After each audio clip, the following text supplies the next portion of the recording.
Okay, so thank you everyone for joining for this month's topic on our February month for Information Governance and eDiscovery Interest Group here at ACC. I'm Gary Logan, work for Takeda Pharmaceuticals. We have Jack Thompson, who's the co-chair. So we're back in action here in February, the short month of the year. And, one of the topics that I wanted to visit because, believe it or not, it's coming up with the 2-year anniversary is the pandemic.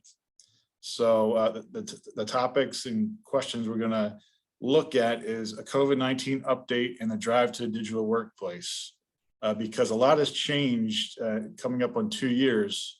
And the anniversary actually of the pandemic is actually on my birthday. So I had my 40th birthday, March 11th, they named it a pandemic. So it just, it's kind of ironic, but things happen. So, and that's why I wanted to touch base on this, because we do have our meetings the third Wednesday each month, and March 11th would be the 2-year anniversary. So I wanted to touch base on that. And the agenda, just going to go over what we're going to go over. So we have announcements that I want to share with you. The topic of the month, which I just shared with you around the COVID-19 update and the drive to digital workplace, which is definitely happening, at least in our industry that we've seen. And then also any questions, and then a wrap up. Anybody have any questions about the agenda that we want to cover?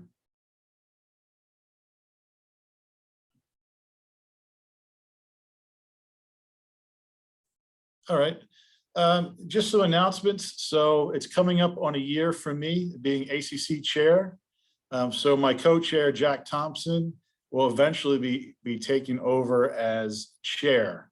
And he's in the process of coming up with a co-chair for our interest group, and I could see his face on camera. Okay, let me find somebody. So if you do have an interest of being a co-chair for Jack for this interest group to keep things interesting on topics about learning, information governance and eDiscovery, please reach out to us, Jack and I, and we'd be happy to hear from you and for any volunteers. It's been an interesting year being all virtual still with the pandemic, but I do hope you found some content useful and some of the topics that we've had in discussions useful for what you do on your day-to-day job. And the March meeting topic, again, that's still up in the air. Jack and I are still deciding on the topic, but again, if you have any ideas, please feel free to reach out. We would love to hear from you as well. Any guest speakers or roundtable topics you want to discuss. I don't know if you saw the announcement on ACC, but the 2022 exchange, it doesn't look like we're going to have it this year. So if you looked on the ACC website, there is that announcement for exchange. So initially, that I think we'll still try to do the handover in April, Jack, because initially I thought we're going to have exchange and that meeting will be canceled, but maybe we have that month where we can use the handover. So that's an important announcement that I saw.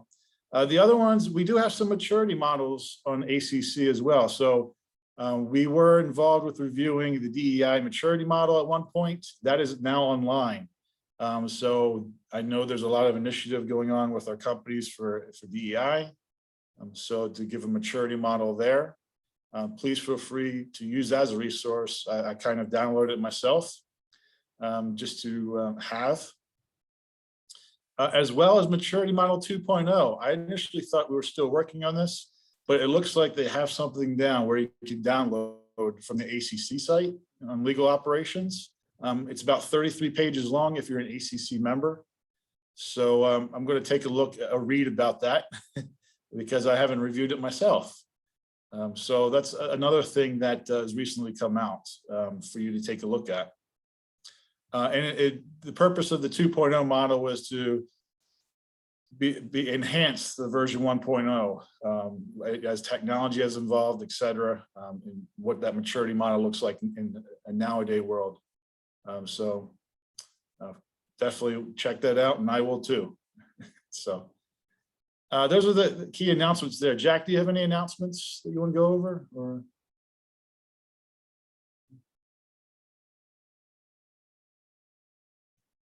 you there, Jack? Are you mute? Sorry, my my internet just gave me that. That's okay. I'm sorry, Gary. I did not hear what you said because of my internet. Oh, I was just saying if you had any other announcements you want to make before we dive into the topic. No, looking for a new co-chair. If anyone's interested or willing to put up with me for a year, please put yourself forward. I promise I don't bite. This is a great organization. It's really kind of cool. We're trying to find ways to integrate with the other groups on subject content. And if anyone's going to be at Legal Week in New York City, come find me. I'm happy to kibitz for a little while or talk trash, however you want to think about it. But other than that, no other. And what is the date? What is the week for that one this year? It is March 8th through the 11th. Okay. There will be a lot of eDiscovery, information governance, vendors, as well as opportunities to meet some interesting people and network and connect. And hopefully there won't be a snowstorm in New York City at the time. And yeah, that'll be nice. Excellent. Hey, Jack, do you know, did New York lift their mask mandate? No, mask mandates are still in effect. And right now, I think what New York is doing is if you're going to a conference, you do have to check in with your vaccination record and ID before they'll actually let you into the conference setting. I think that's pretty standard. Masks for restaurant, I think you have to wear a mask while in the conference, but in social gatherings you don't. But I do know that if you go to restaurants, you do have to show proof of vaccination. Okay. Yeah. Yeah, I'm not going, but one of my people wants to go, but we're still banned on travel, but I'm trying to make a plea to let my person go. So I was just curious if I could go, oh, well, New York's not requiring masks, but guess not. No, unfortunately, no. Way too liberally concentrated. So,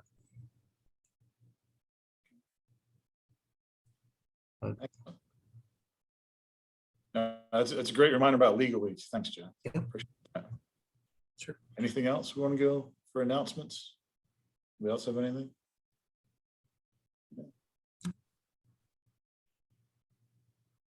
Nothing else. All right.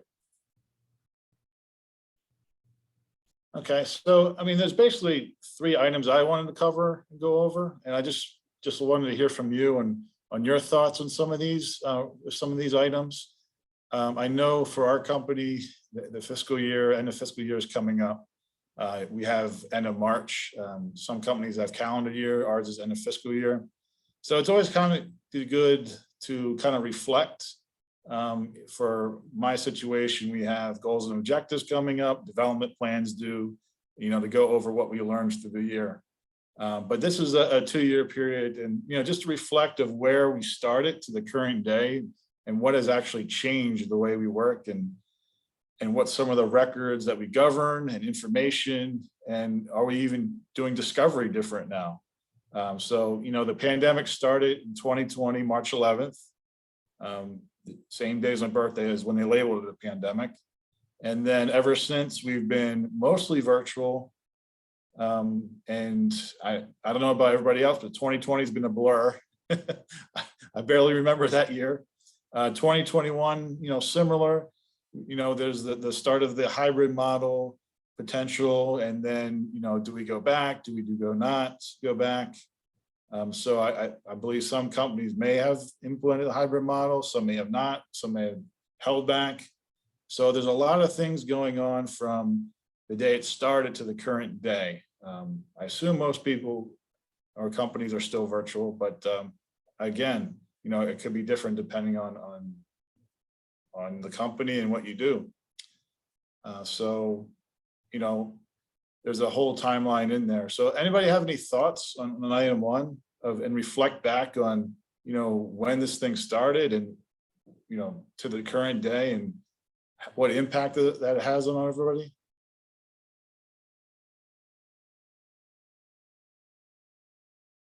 Yeah, it's funny.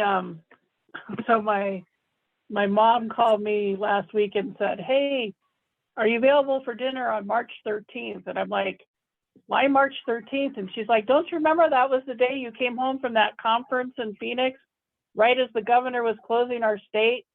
And your niece said, 'Oh, this will be a short-term thing of like a couple weeks.'" And I was like, "Oh, that's right. I was coming home from Arkfeld down in Arizona that day." And yeah, at the beginning we all thought, "Oh, we'll just be dealing with this for a couple of weeks." So we were laughing about how it's actually turned out.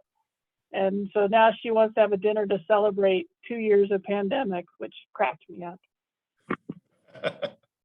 That's a great story. Yeah, it's been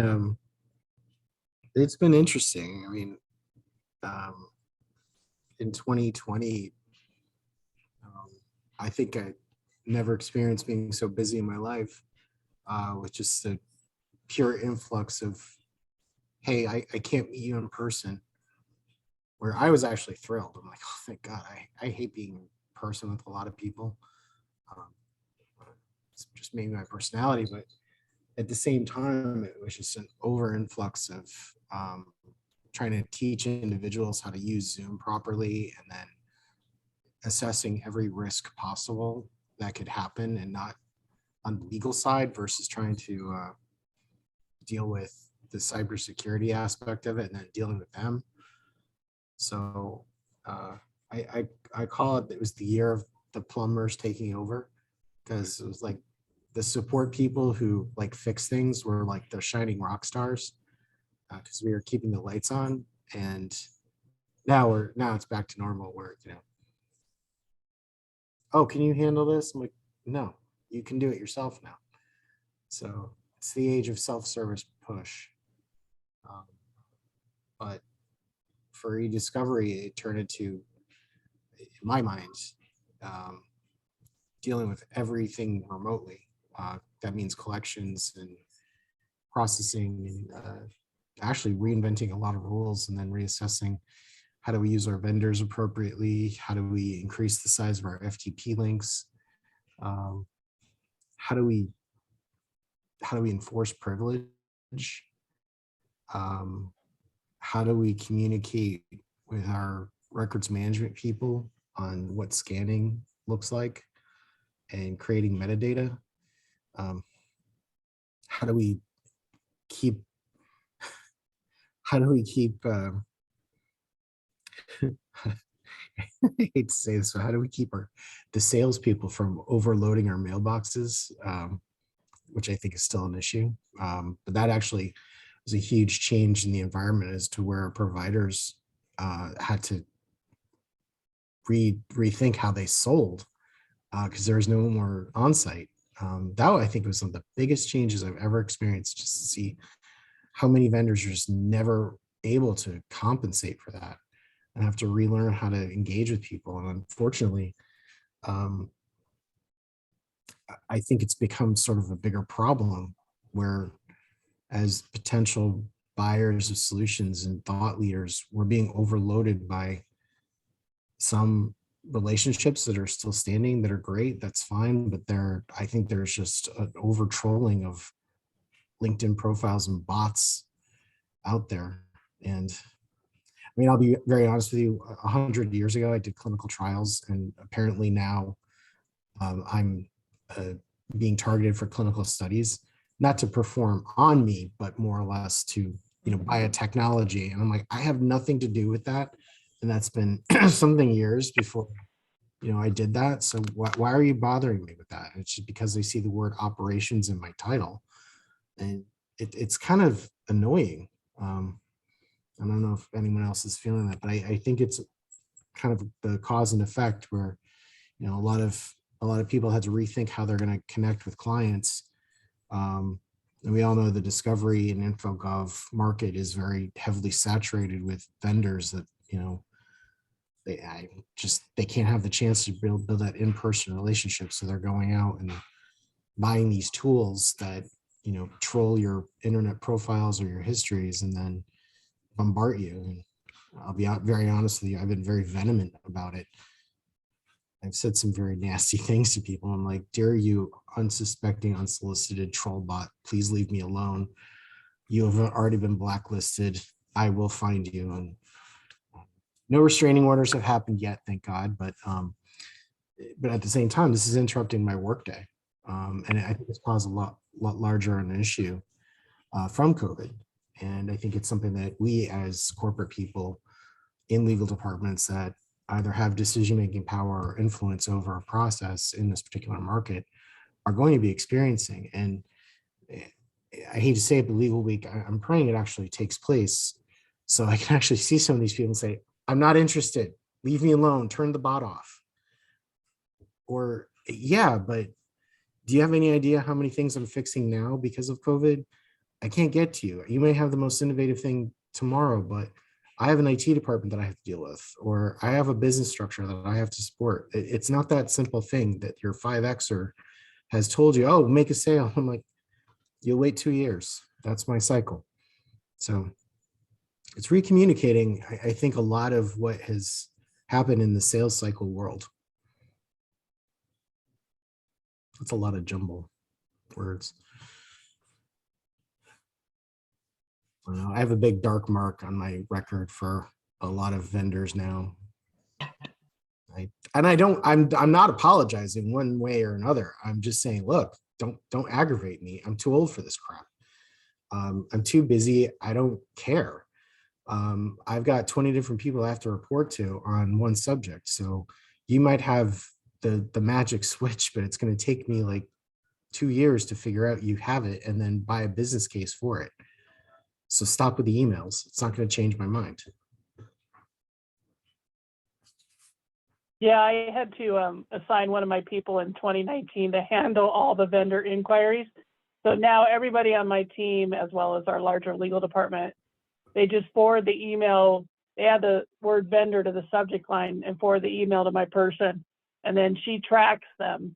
And then like once a month, we go through them and I say, send them the thanks, we don't need your service, or the thanks, we'll keep your contact info. And if we ever need your services, we'll reach out. But same thing, I noticed like, oh my God. First, it was the people that were actually legit talking to me about eDiscovery, and then it was all the trolls. And now with the trolls, we don't even deal with them. We just ignore their emails or put in filters to block them because it's gotten ridiculous. Yeah. But I feel for them. I know they got a job to do, and it's hard to they do. I sympathize, but at the same time, it's overload. And I'm sorry, I don't mean to hog the conversation. I agree, Lisa. No, I really do. I do sympathize to a point to say, look, I understand you have a job, but we're also trying to run our jobs. So understand the pecking order. It's not meant to be mean or disgraceful. It's like we are looking for that next step, but we don't have software company mentalities. Larger organization. I'm in pharma, and quite honestly, everything moves as slow as a snail.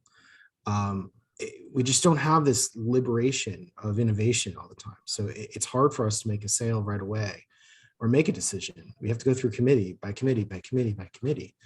And I've tried explaining this to a few people to say, look, we're really interested, but you're going to have to wait. And here's our timeline. If you can live with it, great. If not, don't bother me. Sympathetic to a point.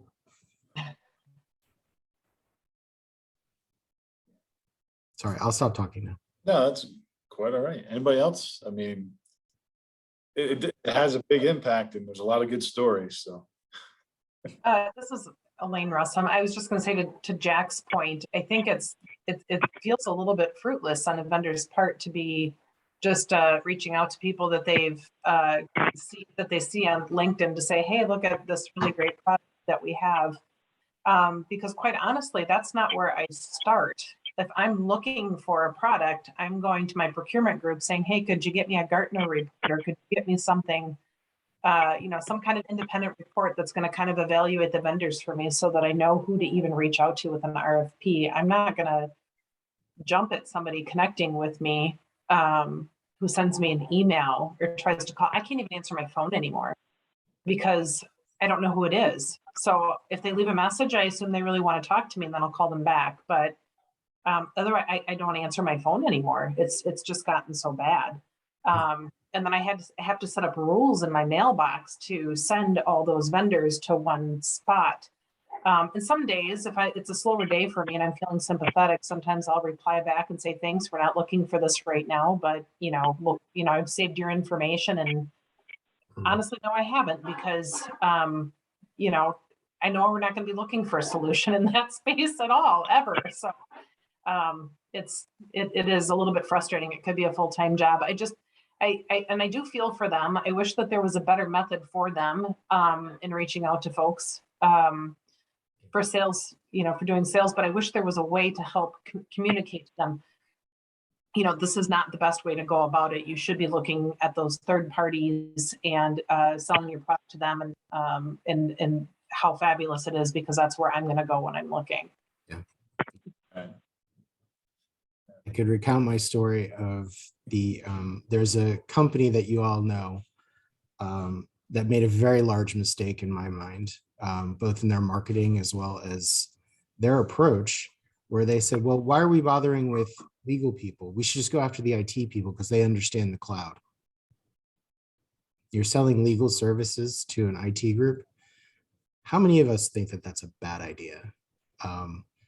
And that was broadcast during a couple of webinars and on a couple of sales calls. And I'll be very honest with you. I was very frank with the representative who has been trolling me to say, you'll never come in here again because that's not going to happen. Because do you have any idea what that world is like? And I've sat on both sides of the fence. So I can tell you right now, just because something's in the cloud doesn't make it the best thing in the world. And like, oh, I'm really sorry. I'm like, no, there's no point in you apologizing. I understand that this situation has caused a lot of people to evolve their tactics and to get to the right people. But ultimately, when you're going after a specific market, which is legal, and users that will be in the legal department, your components of your platform may be adjusted to the cloud, but your IT department's not going to give you users or put process into place. All they'll do is support a cloud and then give you 20 different reasons why you should never have it and do something else. So it was very frank. We're like, that's very poor marketing and understanding your customer. And I know you have to commit virtually now to making commitments to people, but don't do that ever again. Because we all know each other. I call Lisa up and it's just over. I say, do you know who called me? And I know that there is like a button. It's like there's a comedian once, I can't remember her name, but she goes, someone was acting the fool to your daughter. And you know what? I just picked up the phone and I hit one button and 6 different family members were on the phone and it was all over. So, and that's how it is with these groups. We can talk about these things, but just say, look, this is a bad forum and bad ideas, because we're already fighting with whoever in our own organizations about what we're not doing right or who wants to control what. But we also need to make sure that we're involved in like eDiscovery itself. We constantly fight with IT. I think we're just the arguers and why IT is not doing something. Or if you're in IT, you're fighting with legal. I understand. It's both. But the overall thing is we're here for protection and providence and just trying to get the job done. But don't have outside company tell me that I don't know how to do my job. I don't understand the cloud. I'm living with the cloud for the past 10 years. I know what it is. Anyway, sorry. I won't hog the. I think the one benefit of going to a hoteling model is that they took away my desk phone. So I don't have to. Yeah. No, it's funny because I'm the same. Like if I don't recognize the number on my phone, I don't pick up anymore because it's just crazy the amount of spam calls anymore. Yeah.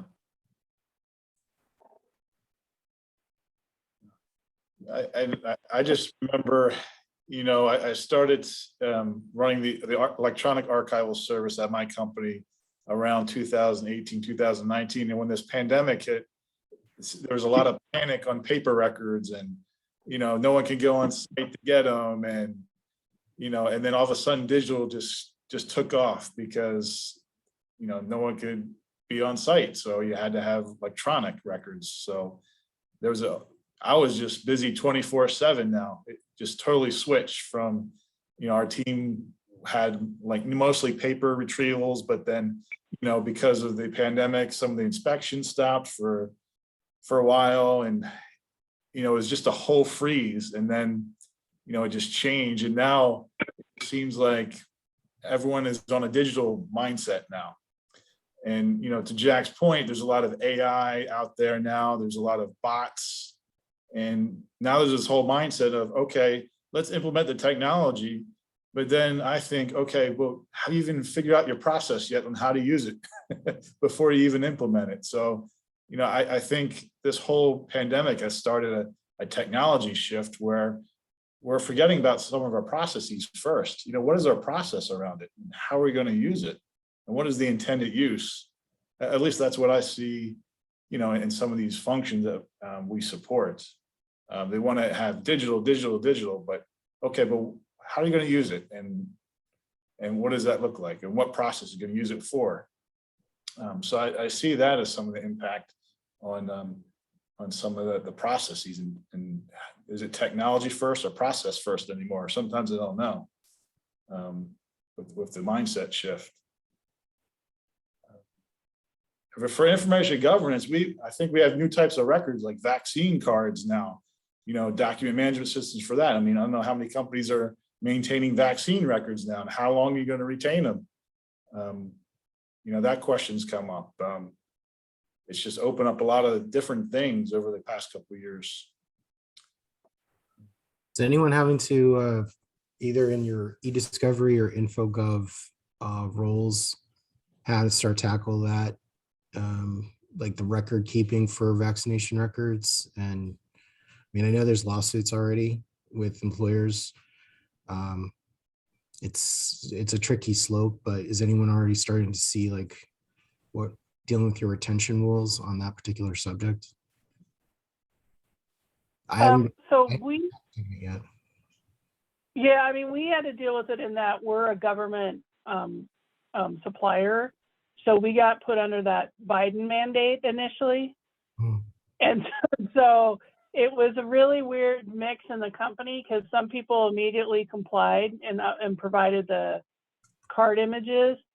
And of course, there was discussion around protecting those. But the reality is, one of the main business changes for us, we've always been in healthcare. A lot of people don't realize we're in a lot of industries, but we were in healthcare. We run clinical trials and have been for years. But we shifted to where we rolled out a lot of applications to assist government agencies to do vaccine management and cards and all that.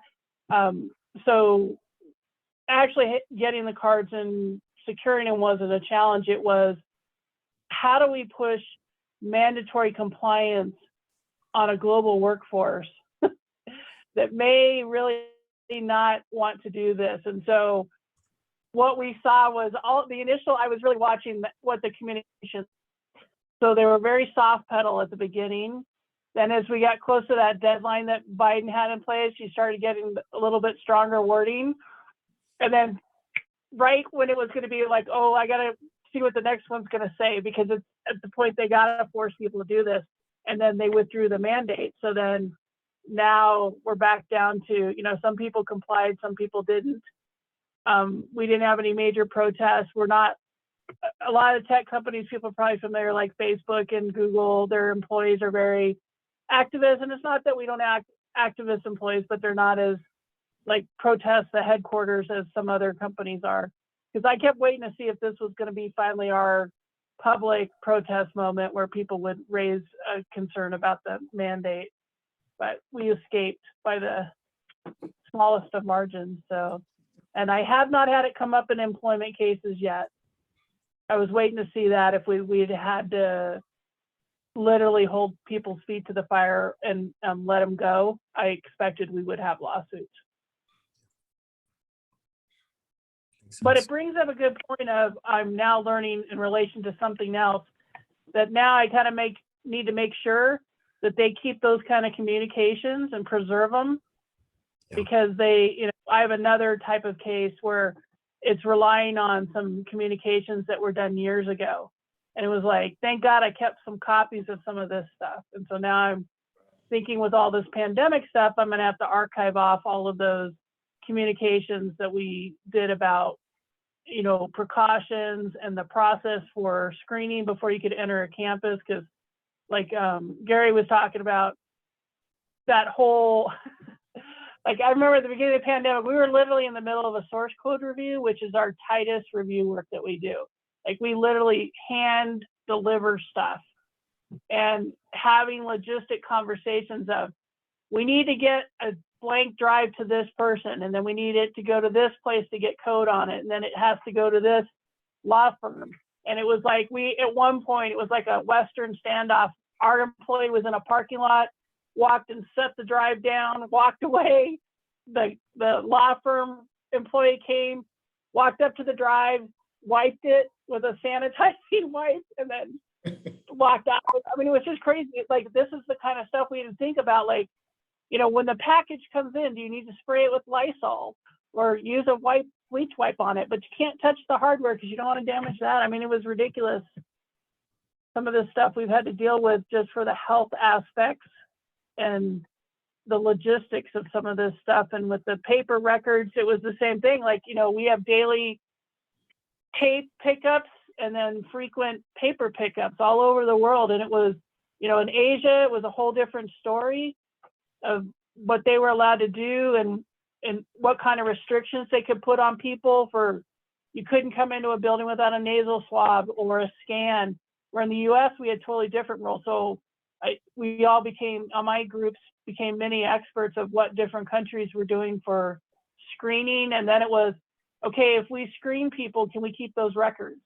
That was a whole series of Zoom meetings with like HR and legal and data privacy. It was crazy. Yep. I don't miss the early times. There were so many extra meetings, long days, covering all these different topics. Definitely zoomed out. Can't even tell you. I think one of the things that, at least you make an excellent point. And I think that that's something that our companies and our jobs are going to face more and more of are these new types of category records or hot docs that we're going to have to pay more attention to. In fact, just made me think about this. I just had a bidding cycle for one of our employment engagements for COVID. And I mean, a lot of it's going in different directions, but we have an IA group, we have an industrial affairs group. So plant management is also something in our wheelhouse. So Gary, I know you have it too. Where I think we're going to have to start really putting aside a strategy for this type of development, and how are we going to deal post-pandemic and Wild West lawsuits and defense, how to incorporate this into our records retention schedule, our litigation plans and playbook, and to really head it off. And I just think that that's a very likely thing that a lot of large companies that have those types of capacities are really I think that's going to be something that we're all going to have to do, or as start doing it now. Right. So yeah, an outcome of COVID. Okay, we accomplished something on the call. Great. I can go home now. Oh, wait, I am. No, I mean, to me, just looking at it, the look ahead, to your point, we're gonna have to look at different retentions. We're gonna have to look at, some things are coming to play in that time period in the pandemic, of what happened, occurred in that shift. And then this whole digital mindset, it's almost like a new cultural wave because, you see a lot of remote positions now for jobs, you don't have to be on site. So there's a shift in that. You can be located anywhere and have a job. You don't have to be at the corporate headquarters for a lot of industries. Just the mindset of, okay, now you have a function and you have to go digital, or leadership wants you to go digital. And how do you do that? How do you train a whole entire culture on going digital when they've usually worked on paper? And what does that change management look like? Yeah, it's not going to be an easy shift in that regards, but I think there's a lot of push to do that, to get there. Because we leveraged the pandemic to justify. So we had a couple of regions, in particular Asia and Latin America, that still considered a paper written contract with the wet signatures the de facto record, whereas the other parts of our company had gone digital years ago and rely on DocuSign or NecoSign. And we ended up just telling them, look, logistically, we can't support long-term management of paper contracts anymore. Plus, there were logistics issues because they had salespeople that were going out to the field and getting the paper contracts, and then they had them. And then it was like, okay, we're in a pandemic. You can't run into the office in Buenos Aires and drop off the contracts anymore. So we had to, like Jack was saying, and you were saying, Gary, too, we had to redesign our workflows of how are we going to deal with this. Like now the process is going to be, we scan those, but we got to get the paper to somebody who can scan it well.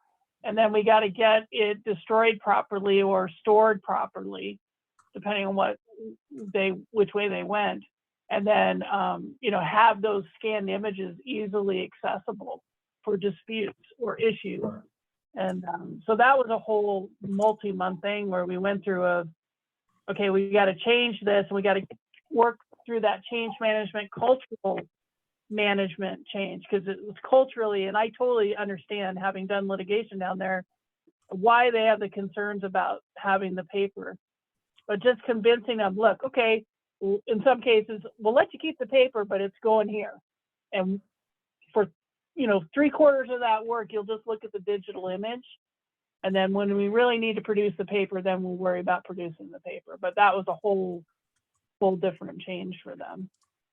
Sure. Like IG is really been, IG is where I've really had to, I feel like, jump decades in terms of progress and processes and technology compared to my eDiscovery side, just because everything was so physical media centered at the beginning of the pandemic. And now it's like, I remember even sitting with Iron Mountain, before the pandemic, sitting with Iron Mountain and saying, what are your electronic data management solutions? And they kind of gave me a blank stare at first. And then I watched them have to compress probably 5 years of stuff in 2-year period to get up to where they could support the demands people were making of, well, now we're in a pandemic and we can't touch our paper. So what can you do to help us out? Right. Yeah. Great. Excellent. Okay. Anybody else on, any of these 3 bullet points here you want to share?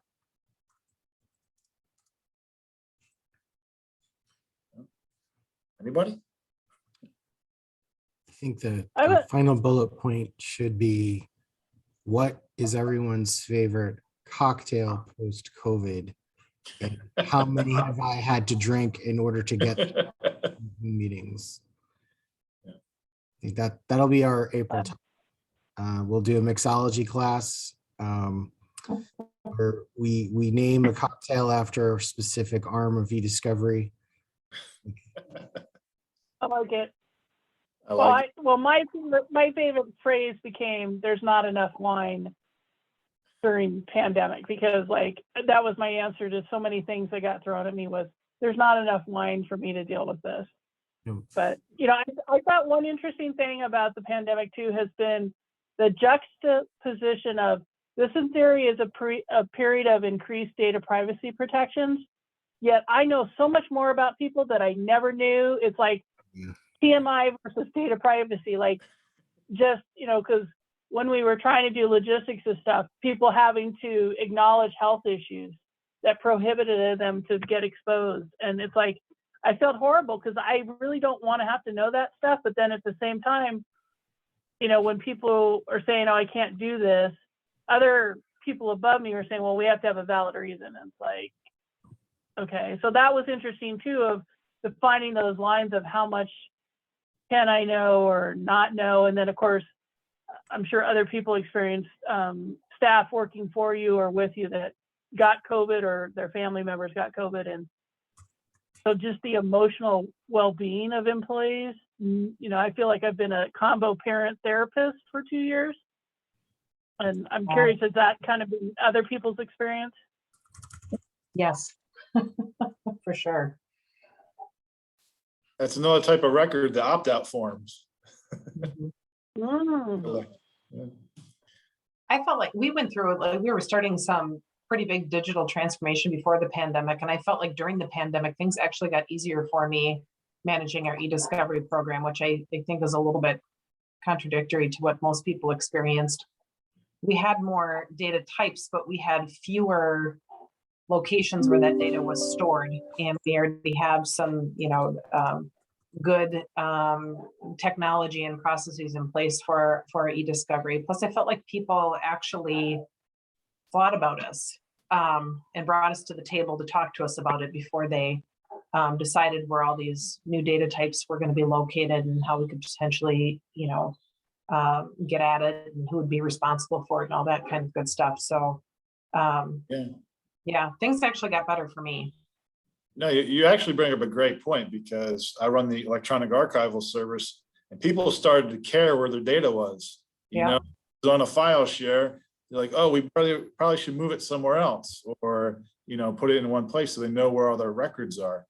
So they actually are using their data treasure map to complete the puzzle of where everything is, because a lot of things could get scattered about, especially in our industry where there's a lot of mergers and acquisitions and divestitures going on. Things can get, there's all these integrations going back and forth, data being migrated somewhere else. So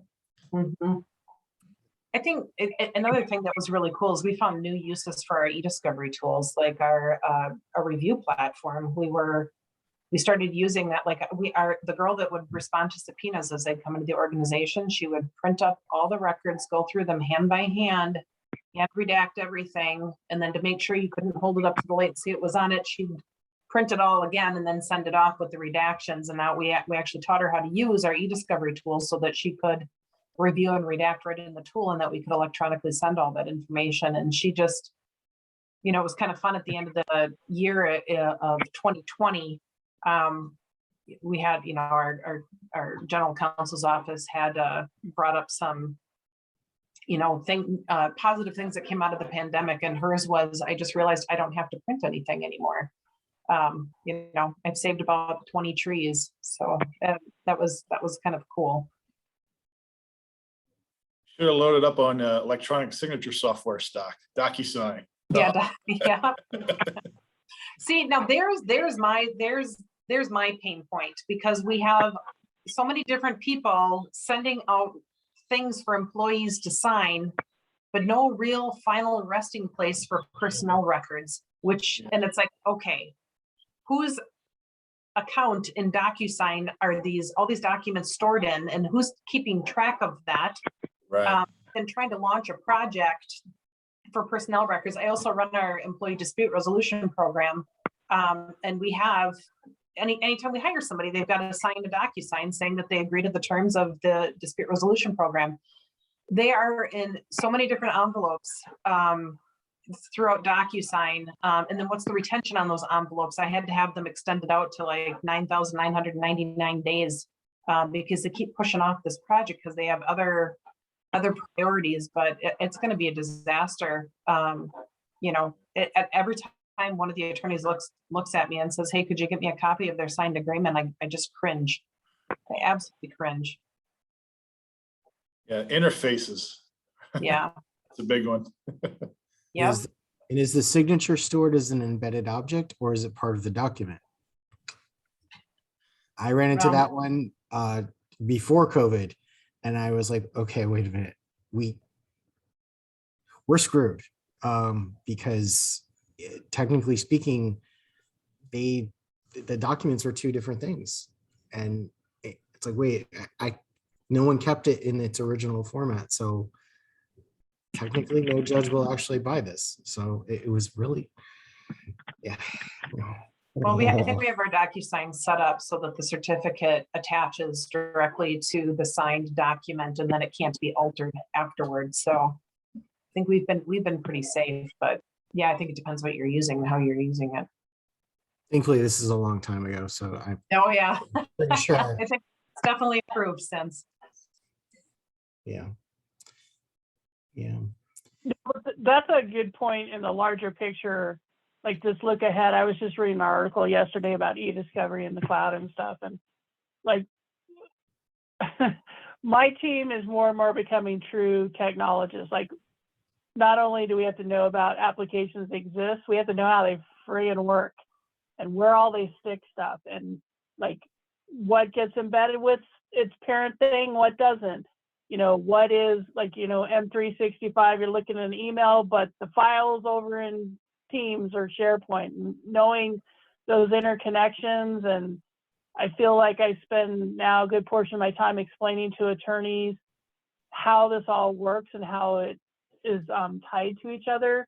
You know, just trying to, like, during the pandemic, I had an investigation where someone accused somebody of something and they needed proof of the accusation, and one of the parties was you know, saying, oh, this didn't happen. And it turned out the person had done some deleting, but they didn't know about one of the features of the tool they were in, and that it retained another portion of something linked. So like, think an email and attachment, they deleted the email and didn't realize the attachment gets stored permanently in the system that they were in. And so I was able to find proof of the allegation because I found the attachment. And, you know, it's like, that's the kind of stuff now, you know, attorneys are constantly, pretty much every week I get a question. Would we still have this? Or how does this work? Can we go find this? And so when I look ahead, I keep thinking, you know, how much am my people going to have to really can become like IT technologists, not just eDiscovery people, to understand how stuff works, how can we get stuff out of it, where's it really sticking stuff, you know, if we have X tool, can it actually pull stuff out of there?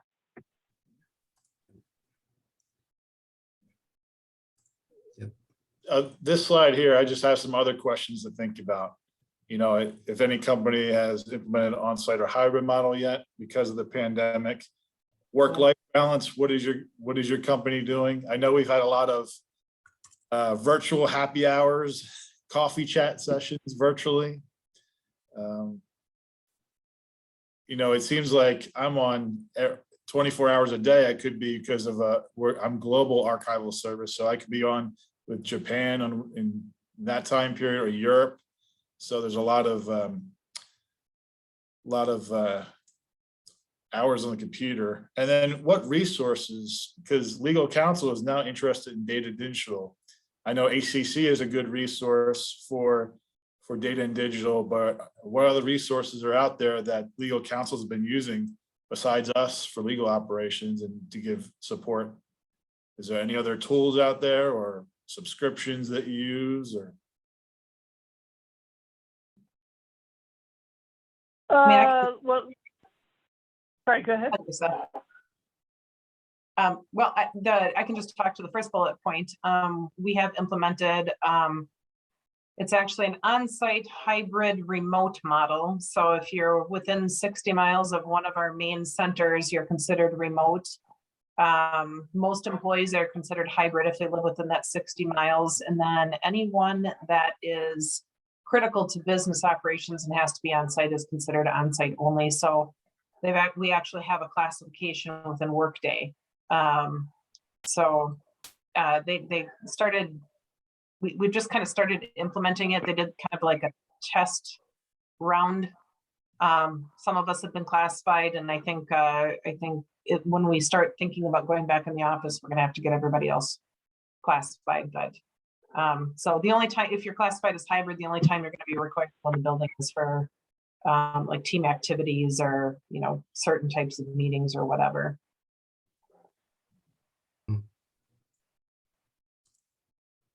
Yeah, if you weren't in a critical function, you had to choose one of three options: fully in the office, which meant 4 days or more; hybrid, which means so the full in the office, get an office or a cube. If you're 3 days or less in the office, you get drop-in cube access, and then fully remote. So the 3 days or less, they could do a mix of in the office and or they had to be in the office, I think, at least 3 days a week, and then they could get a drop-in cube or priority for a drop-in cube, and then they can work from remote, and then the rest were fully remote. But people got to weigh in what their preference was, and unless a manager had an objection, you got what your preference is. But we are just now, well, we opened some of our JPAC offices months ago on limited basis, but we're just now going to start trying to reopen in the US again in like the next month. So we'll see. Yeah. And Europe, also Europe. You know, we're preaching hybrid model, but you know, some offices or locations are delayed, like the US, right, with Omicron. Yeah. So eventually hybrid, but you know, precautionary reasons still with the Omicron until further evaluation. Yeah, because I mean, I'm sure you guys have the same challenge, because it's not just our workforce, but it's all the visitors that come on site. That's right. And accommodating that. Yeah. And like cafeterias, shipping. I mean, there's so many ancillary activities that go on when you bring your workforce back on site. Right. And it really depends what function. Obviously, if you're manufacturing, it's a little bit different than a corporate office. So. Yeah. I know we have 4 minutes left, but you know, if any other questions that you have or topics around the subject, please feel free to share. I hope this was helpful, and it was a good reflection of, you know, where we've come from and where we're going and headed towards. And are we ever going to change back to normal, or are we going to be different from now on? Oh, Well, this is normal now, I think. It's a new normal. It's a new normal. I think we're going to have to settle in with COVID, because that's not going to go away ever. And I think we just have to figure out how to live with it. And I think what was normal is never going to be what normal is again. So. Yeah, I'll be interested to see the long-term mental health aspects of all this, both with the younger people coming up who, you know, like, it's crazy to me. Some of my people have kids who are in second grade this year who never went to a physical school till this year, because, you know, the schools weren't open for their kindergarten and their first grade year. And I keep thinking, you know, or even like my kid, and, you know, they didn't get to do proms and graduations, and those are such key milestones in a person's life, and what that's going to be like when they're telling their kids and grandkids about this period. And and then just the huge change on work, like, you know, so much of the value of work for some people was that physical, I see you in the office, therefore you're a hard worker, therefore I'm promoting you, to having to learn how to understand the work being performed by your people when they're remote and you don't see them every single day. Yeah, it's like she's saying, I think it's a huge change to the world. So it'll be interesting. Yeah. And being hired during the pandemic, I'm sure was interesting, all virtual, mostly. I mean, I have, what do I have, 3 or 4 employees that were hired during the pandemic that literally we've seen each other on camera and that's it. And I don't know that, you know, we'll get to see each other in person for another 6 months or more, because we have to open travel back up and then we have to get approved to travel. I can bet it might be more likely I meet one of my colleagues at a conference than I'll meet them at an actual Oracle facility. Yep. Just with the way things are going. Amazing. I know we have a minute left. I just want to say thank you for your participation on this topic. I know it impacts everyone, and you know it's coming about 2 years.